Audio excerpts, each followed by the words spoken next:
Hi friends, দেখো আমরা এসেছি মায়াপুর। এখন আমরা এই রেস্টুরেন্টে ঢুকবো, কি পাওয়া যায় দেখব। এটা ওর খুব ইচ্ছা এটাতে ঢোকার, তার জন্য আমরা ঢুকছি।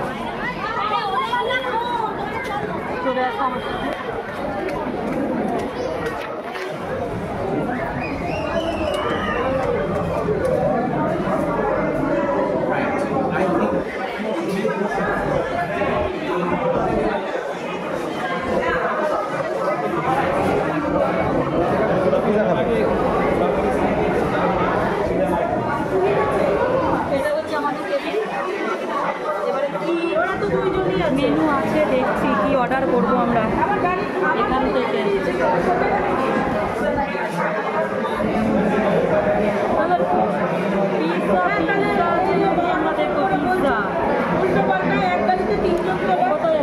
এটা তো পিৎজা না, বিরিয়ানি। এইটা